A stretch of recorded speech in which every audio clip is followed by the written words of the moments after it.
Bones Are Forever by Kathy Reichs. Is there a death more disturbing than that of a child? This is what Temperance Brennan must confront in Bones Are Forever.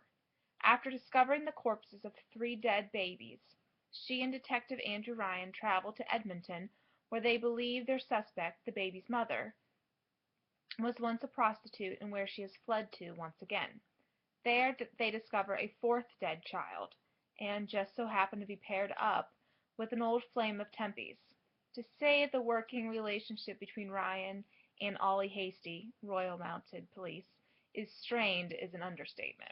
To further complicate the case, their suspect has several different aliases and runs off once again, this time going to Yellowknife in the Northwest Territories, mining country. When the suspect's reported pimp follows this ragtag group north, the investigation becomes overshadowed by a drug war. In trying to wade through the various crimes and players in order to determine what and who are actually related to their case, Brennan and Ryan find themselves pulled into an old murder case that was dismissed as an accident, an environmental fight, and the dangerous business of mining diamonds. If these mines of precious gems aren't enough to contend with, then there's always Brennan and Ryan's personal history and their daughter's drama as well. Combined, this case quickly becomes a slippery slope capable of felling even the most confident of professionals.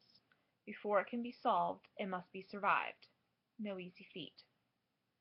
Bones Are Forever is the 15th book in Reichs' Temperance Brennan series, and thankfully it falls into the one of the 2 possible categories that always makes the story more compelling.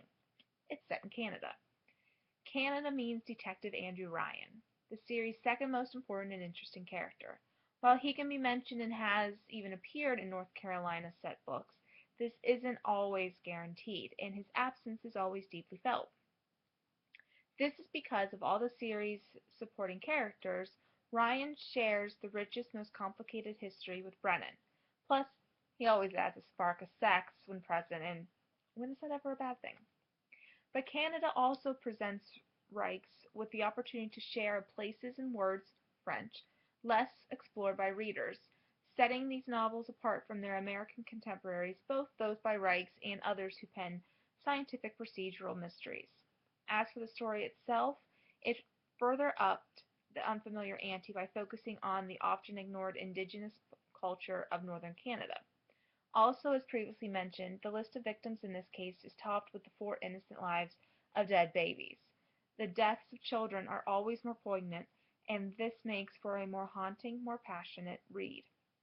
While obviously the goal is always for the murderer to be apprehended, this is even more so the case when children are involved, ratcheting up the character's determination and the reader's investment. This is certainly the case in Bones Are Forever, resulting in Reich's strongest outing in several recent novels.